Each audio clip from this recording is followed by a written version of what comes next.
Okay, whether the screen is visible to you? Yes, sir. Okay. So see, into the yesterday lecture, we almost covered the problem related to the string efficiency. Okay, but actually, after covering this point, what we have observed is that, or what we exactly got the information about that is the, what can I say, as काल आपण जे final conclusion सांगितलं, काय conclusion सांगितलं, ज्या वेळेस तुमची के ची व्हॅल्यू जास्त असणार आहे त्यावेळेस स्ट्रिंग एफिशियन्सीची व्हॅल्यू काय येणार आहे, कमी येणार आहे. आता के चा फॉर्म्युला काय, what will be the formula for K, K is equal to C1 divided by C. तर C1 म्हणजे काय, that is nothing but the shunt capacitance, आणि सी म्हणजे काय, सेल्फ कॅपॅसिटन्स. म्हणजे थोडक्यात काय, के ची जी व्हॅल्यू आहे ती डिरेक्टली कशावर डिपेंड आहे, that is depend on this particular shunt capacitance. बरोबर आहे का, के ची व्हॅल्यू कशावर डिपेंड आहे, that will depend upon this shunt capacitance. म्हणजे थोडक्यात बघा काय होणार आहे, जर तुमची आता माझी स्ट्रिंग एफिशियन्सी इन्क्रीज कधी होणार आहे, जर माझी के ची व्हॅल्यू कमी झाली तर स्ट्रिंग एफिशियन्सी काय होणार आहे, इन्क्रीज होणार आहे. म्हणजेच के ची व्हॅल्यू कमी होणं म्हणजेच कशाची व्हॅल्यू कमी होणं, शंट कॅपॅसिटन्सची व्हॅल्यू कमी होणं. म्हणजे ज्या वेळेस तुमची शंट कॅपॅसिटन्सची व्हॅल्यू कमी असेल त्यावेळेस तुमची स्ट्रिंग एफिशियन्सी काय होणार आहे, इन्क्रीज होणार आहे. ओके, मग काय, there are some methods of improving the string efficiency. काय, काही मेथड्स आहेत. ओके, ऍक्च्युली हे फक्त लक्षात राहू द्या, what is that, methods of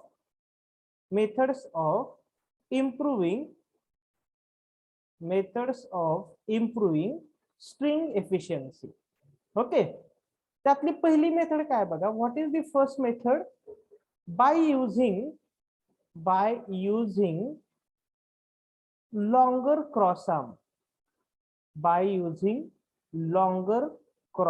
arm, okay. आता ह्या मेथड मध्ये काय बघा, मी तुम्हाला डायग्रामॅटिकली काढून दाखवतो. If suppose this is my tower and you can say this is my cross arm. Okay, and here the disc are there, this is the shunt self capacitance, and this is the conductor, and these are the shunt capacitance here. Okay, त्याच्यामुळं आता बघा इथे shunt कॅपॅसिटन्सची value काय आणि इथे self कॅपॅसिटन्सची value C आहे. Okay, मग आता काय म्हणतात त्यांनी, आपल्याला कशाची व्हॅल्यू कमी करायची आहे तर आपली स्ट्रिंग एफिशियन्सी वाढणार आहे, आपल्याला शंट कॅपॅसिटन्सची व्हॅल्यू काय करायची आहे, कमी करायची आहे. बरोबर आहे का, मग शंट कॅपॅसिटन्सची व्हॅल्यू काय करण्यासाठी त्यांनी काय म्हणताय, by using longer cross arm. Longer cross arm वापरा म्हणजेच काय बघा, आता हे असं होतं ऍक्च्युली, लॉंगर क्रॉस आर्म म्हणजे लाईक दिस वन. ओके, आणि इथं तुमचं काय, self capacitance, this is your self capacitance of 3 disc, this is the conductor, and this is nothing but your shunt capacitance. आता ह्याच्यामुळे काय होणार आहे, हा obviously this is nothing but the shunt capacitance there. याच्यामुळं आता बघा इथं जेवढी शंट कॅपॅसिटन्सची व्हॅल्यू होती त्याच्यापेक्षा इथली शंट कॅपॅसिटन्सची व्हॅल्यू ही ऑब्विसली कमी असणार आहे. आणि at that time when the value of shunt capacitance is going to be reduced, your string efficiency is going to be increased. Okay, whenever your value of shunt capacitance is going to be reduced, at that time your string efficiency is going to be increased. Means what, these are the longer cross arm. ही जी काय arrangement आहे त्याला तुम्ही काय म्हणताय, you can call it is nothing but the longer cross arm. ती कुठली arrangement आहे, longer cross arm. म्हणजे इथं बघा क्रॉस आर्म केवढा आहे, इथून ते इथपर्यंतच आहे, from here to here only. But here what we are doing, from here to here, this is nothing but the longer cross arm. सगळ्याला ही पहिली मेथड कळली आहे का, how to improve the string efficiency, कळलेलं आहे का सगळ्यांना? हा, whether everyone got this point, how to improve the string efficiency? Now, what is my second point? Just see here.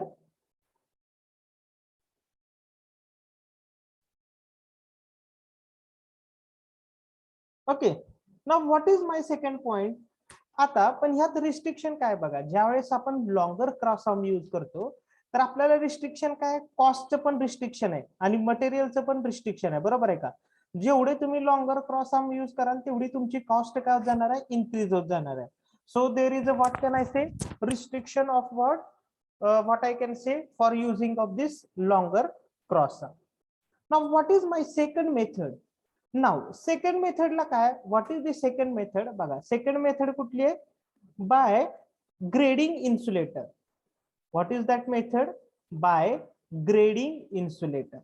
आता ग्रेडिंग इन्सुलेटर म्हणजेच काय, आता ऍक्च्युली ही मेथड आपण जनरली कुठं फॉलो करत नाही. काय ग्रेडिंग इन्सुलेटर म्हणजेच काय, what ever the insulators disc are there, that disc of different dimensions are we are using. Okay, different dimensions म्हणजे काय, आता बघा डिफरंट डायमेन्शन्स म्हणजे काय, जर सपोज ही तर मी डिस्क जी असेल ती अशी असेल, याचं डायमेन्शन याच्यापासून थोडस वेगळं असेल, याचं डायमेन्शन याच्यापासून थोडस वेगळं असेल. मग आता ह्याचे डायमेन्शन चूज करताना असे चूज केले जातात.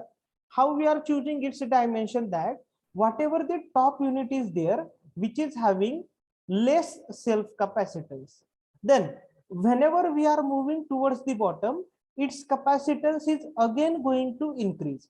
Means what, whatever the self capacitance of this disk is there, that is greater than this disk. Okay, whatever the self capacitance of this disk is there, that is greater than this second disk. So due to this increasing self capacitance, what happens, there is a uniform potential distribution across this whole string. याच्यामुळे काय होतंय, there is a uniform potential distribution across this whole string. And if uniform potential distribution is there, then what it will happen, the value of string efficiency is going to be increased. But whatever this grading of insulator, this method we are not generally following. Why? Because बघा आपल्याला जर काय म्हणतो different डायमेन्शनचे insulator जर use करायचे झाले तर आपल्याला हे वेगळे मॅन्युफॅक्चर करावे लागतील. This insulator we have to manufacture again and this insulator we have to manufacture again. म्हणजे असं शक्य आहे का की डिफरंट डायमेन्शनचे इन्सुलेटर मॅन्युफॅक्चर करायचे आणि ते कंबाईन करायचे. Okay, it is a cumbersome, time cumbersome, याच्यातून काय होणार आहे, टाइम हे होणार आहे. त्याच्यामुळे whatever this second method is there, that we are not generally using, that is nothing but the by grading the insulator. Okay, and what is my third method? Generally this method you are seeing many of the time or many where you are seeing this method, that is nothing but the, I will show you that method, that is nothing but the by using third method, that is nothing but the by using guard ring. Okay, by using the guard ring. Now this method you are observing many times in this particular power system, that by using this particular guard ring. So what happens, see, if this is the particular tower and this is nothing but the cross arm, so if this is the self capacitance is there and if this is the shunt capacitance is there, what happens if shunt capacitance is connected here and this is the conductor, to this particular conductor guard rings are connected. Okay, असे rings connect केले असतात. तुम्ही जर हे बघितलं काय म्हणतो, जर पॉवर सिस्टीम आपल्या इथं जर तुम्ही याच्यात येत असाल, whenever you are coming from Gopalpur to college, you are observing one of the transmission line there, and if you are seeing that tower, in that tower such a guard rings has been used. So due to this particular insertion, what happened, this guard ring again introduces capacitance between this metal fitting and this guard ring. या guard ring introduce केल्यामुळे काय होतंय, there is a existence of capacitance between again this metal fitting and guard ring. Okay, म्हणजे इथे काय तयार होते, capacitance. म्हणजे तुमचा ऑलरेडी ह्या मेटल फिटिंग आणि ह्या टॉवर मध्ये काय झालेलं आहे, शंट कॅपॅसिटन्स फॉर्म झालेला आहे. आणि ज्यावेळेस तुम्ही गार्ड रिंग इंट्रोड्यूस करताय त्याच्यामुळे काय होतंय, there is a formation of capacitance again between this metal links and again this guard ring. You can call it is C1 dash. You can call it is nothing but the C1 dash. and whenever such capacitance formation is going to be happen, at that time there is a again uniform potential distribution across this particular string of suspension insulator. And whenever there is a uniform potential distribution across this particular string of suspension insulator, your string efficiency is going to be increased. Okay, guard ring काय करते? Guard ring forms the again one of the shunt capacitance between this metal fitting and this guard ring, and due to this what happens, there is a uniform potential distribution, and due to which what I can say, the string efficiency is going to be increased. Okay, generally we are following this method for improving the string efficiency. Okay, basically there are three methods for improving the string efficiency. First is nothing but the using of longer cross arm. Second is nothing but the by grading the insulator, and third method is nothing but the by using a guard ring. But as far as the guard ring method is concerned, mostly we are using, or somewhere we are also using the longer cross arm, but generally we are using this method into the power system, that by using the guard ring. Okay, so these are the three different methods. Lakshat rahu dya. Just keep in your mind that you have to what I can say, these are the basic three methods which is used to improve the string efficiency. कळलंय का सगळ्यांना? Whether everyone got this all methods of improving the string efficiency? Yes, sir. Yes, sir. Now see here, these are the parts which is related to the our last chapter. Okay, this is the part which comes under the syllabus of our last chapter. Now see, what type of MCQs has been going to be asked related to the chapter number 1, that I will also tell you. आपण chapter number 1 मध्ये different factors बघितले बघा. त्या factors वरचे पण भरपूर MCQ तुम्हाला question paper मध्ये विचारले जातात. आता ते MCQ कशा प्रकारचे असतात ते आपण इथे स्टडी करूया. ओके, पण before studying this, what we will do, we will write down that important formulae, so that what it will happen, you will understand what is the exactly formulas for different factors. Okay, हे MCQ साठी लक्षात ठेवा सगळ्यांनी. You can remind these things for MCQ. Okay, factors. आपण important formula लिहून घेऊया, सगळ्यांनी लिहून घ्या. Write down with me, that is nothing but the factors. First of all, what we have seen, that is nothing but the demand factor. First is nothing but the demand factor. What will be this formula? मी इथे लिहितो बघा, maximum demand divided by connected load. Maximum demand divided by connected load.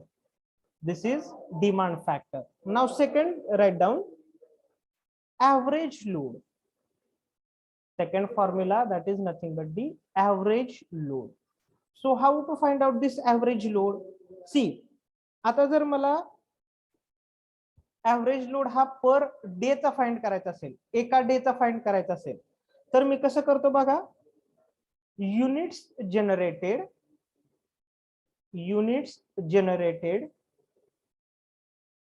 पण कशामध्ये units generated पाहिजे, kilowatt hours in a day, एका दिवसात किती generate झाले, divided by 24.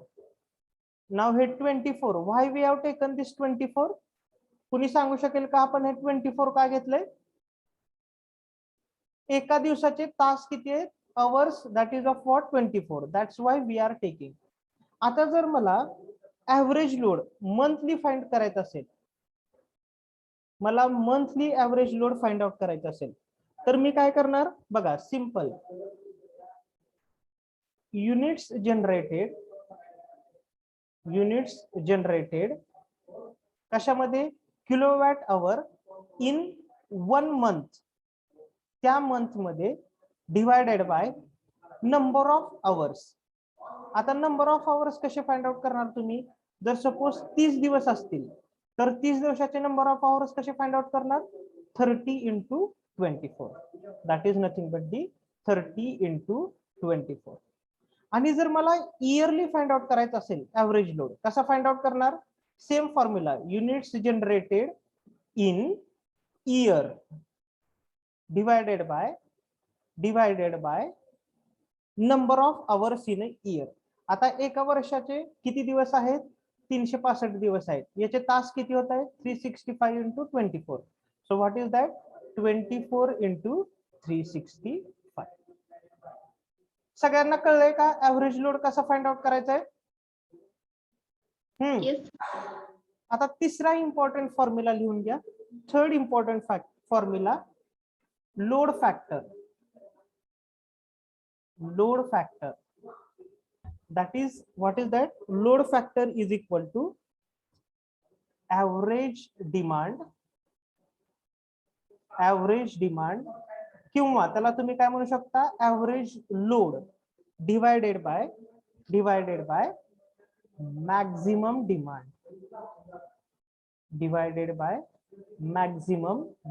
Average demand divided by maximum demand. ह्याला पण तुम्ही काय म्हणू शकता? Average load divided by maximum demand.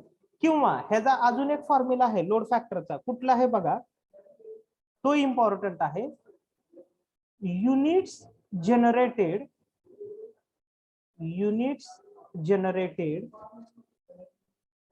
in given period. Units generated in a given period divided by maximum demand into number of hours in given period. बघा, load फॅक्टरचा formula हा दुसरा formula महत्वाचा आहे. Unit generated in given period. आता given period म्हणजे जर suppose 2 दिवसाचा period दिला असेल तर 2 दिवसामध्ये किती युनिट जनरेटेड झाले डिवायडेड बाय 2 दिवसामधली मॅक्झिमम डिवाइड किती होती इनटू त्या 2 दिवसामध्ये किती आवर्स येत आहेत, म्हणजे किती येणार आहेत? 2 into 24, that is nothing but the 48 hours. हा दुसरा फॉर्म्युला खूप इम्पॉर्टंट आहे जो आपल्याला एमसीक्यू सॉल्व्ह करण्यासाठी लागणार आहे. And what is my fourth formula? Fourth formula is nothing but the diversity factor. तुम्हाला माहिती आहे diversity factor. What is that formula? Diversity factor is equal to sum of individuals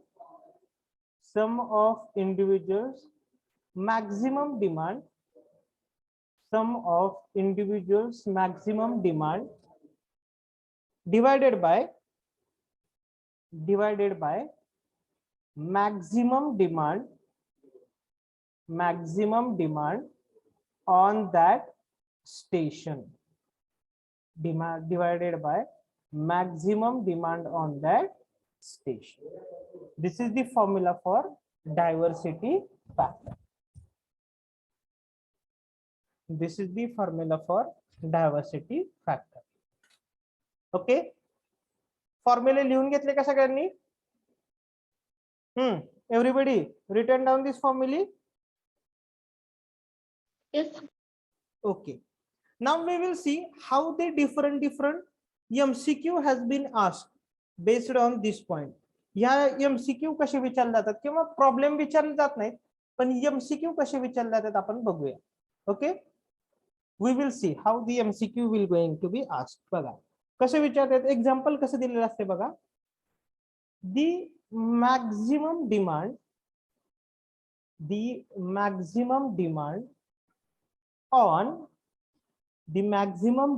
on power station. The maximum demand on power station is 100 megawatt. If load factor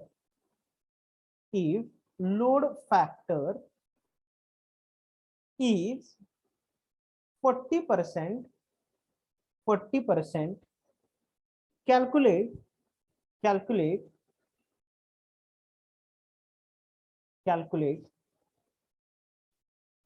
the total calculate the total units generated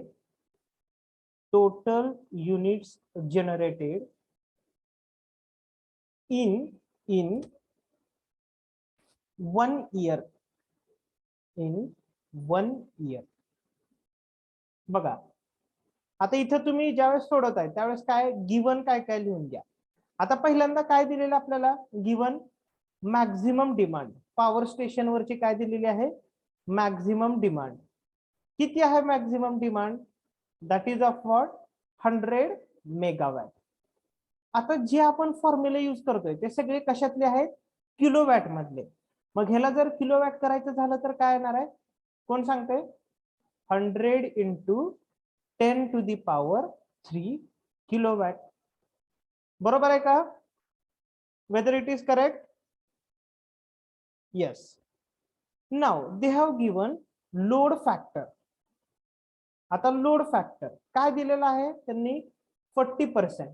आता 40% म्हणजेच काय 40 divided by 100 म्हणजेच तो किती आहे that is nothing but दी 0.4%. म्हणजे load factor काय that is nothing but दी 0.4.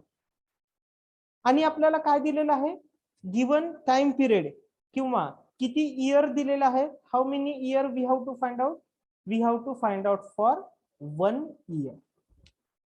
बरोबर आहे. आता कुठला फॉर्म्युला दिलाय लोड फॅक्टर त्याचा मगाशी मी तुम्हाला सांगितलं होतं बघा एक फॉर्म्युला तो यूज करा सगळ्यांनी. कुठला आहे तो formula load factor is equal to number of units generated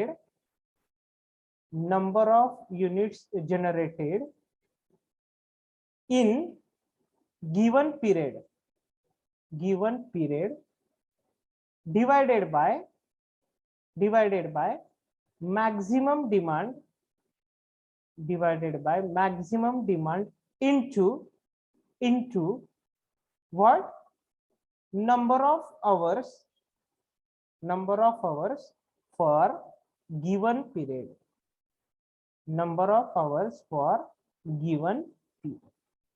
आता ह्यातल्या सगळ्या व्हॅल्यू आपल्याला दिलेल्या आहेत. लोड फॅक्टर दिलेला आहे मॅक्झिमम डिमांड दिलेली आहे number of hours for a given period. आपल्याला किती पिरियड दिलेला आहे 1 year. आपल्याला त्या एका इयर मधले नंबर ऑफ आवर्स आपण इझिली फाइंड आउट करू शकतोय. कसे फाइंड आउट करणार 365 डेज आहेत आणि त्याचे आवर कसे फाइंड आउट करणार 365 into 24 simple. So put this formula here. Load factor किती आहे 0.4 that is equal to units generated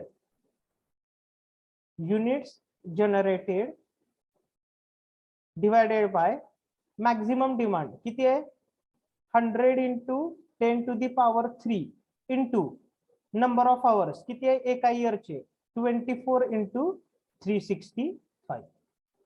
आता याच्यावरून युनिट्स जनरेटेड काढू शकता का तुम्ही. So find out how many units generated किती युनिट्स जनरेट झाले सांगा बरं फाइंड आउट करा.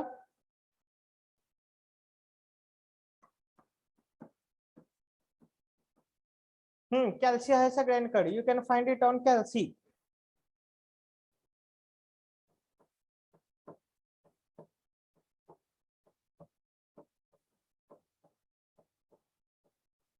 केलं का फाइंड सगळ्यांनी.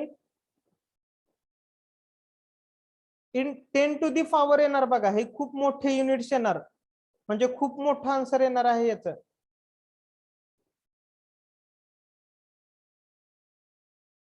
आहे का कॅल्सी सगळ्यांकडे. माझ्या मते कॅल्सी सगळ्यांकडे असावा.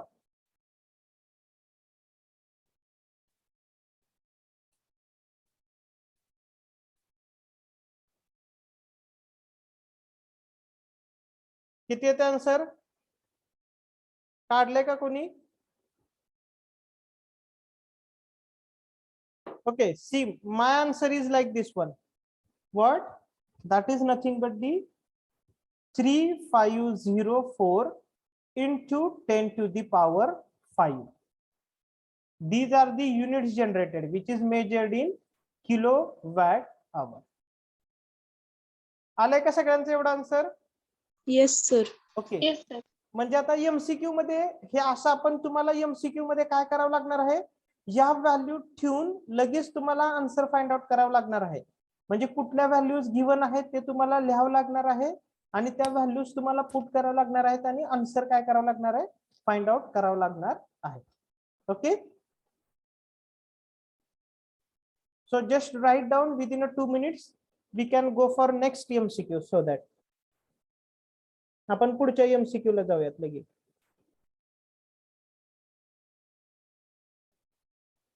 Within a 2 minutes you can write down this.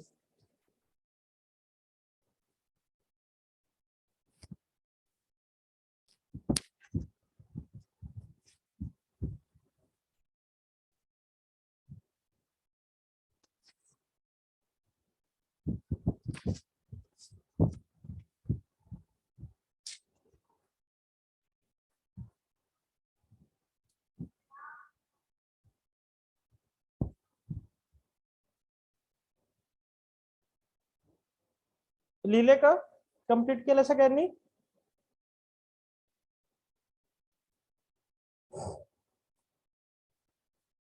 Okay.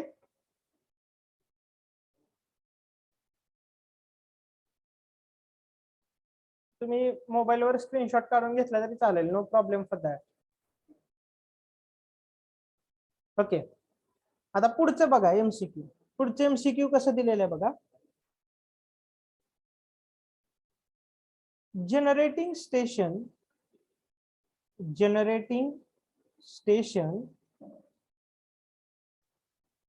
has connected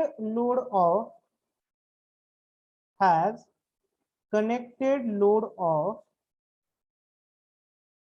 40, I can say what is they have given, just I have 43 megawatt, 43 megawatt and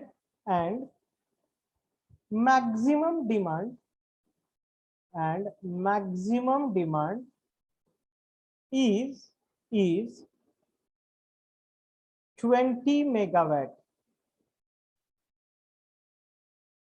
comma, the units generated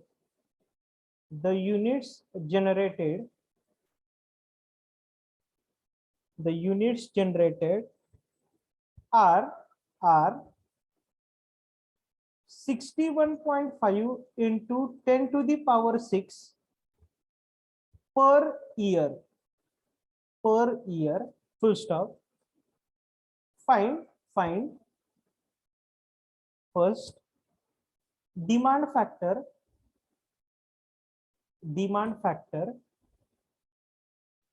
and second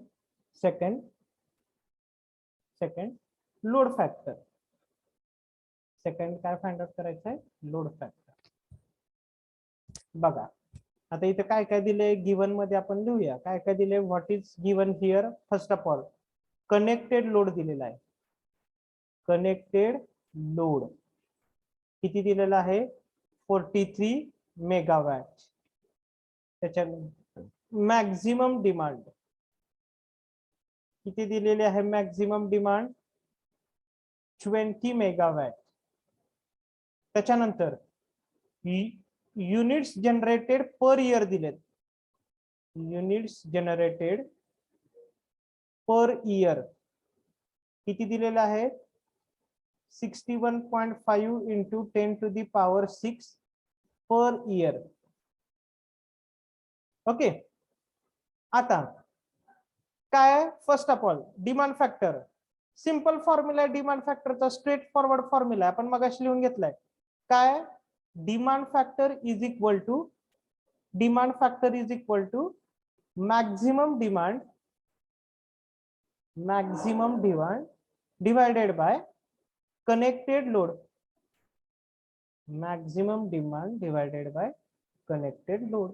आता किती आहे maximum demand, 43 आणि connected किती आहे, sorry maximum demand is of what, 20 आणि connected किती आहे 43.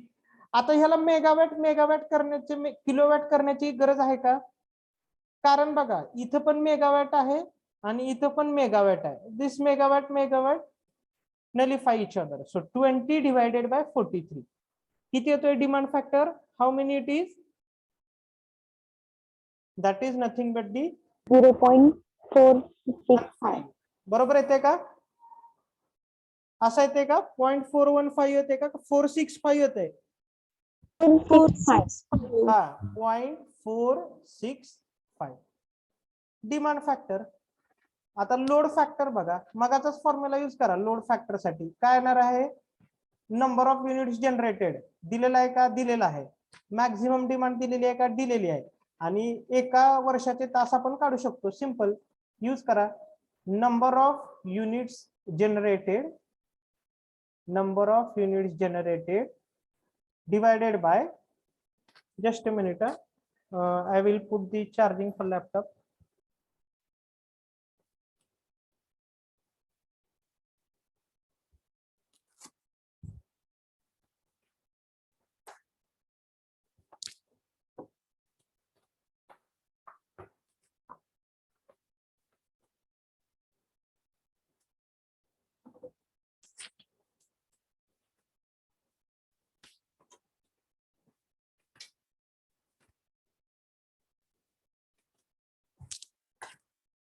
Okay, number of units generated divided by maximum demand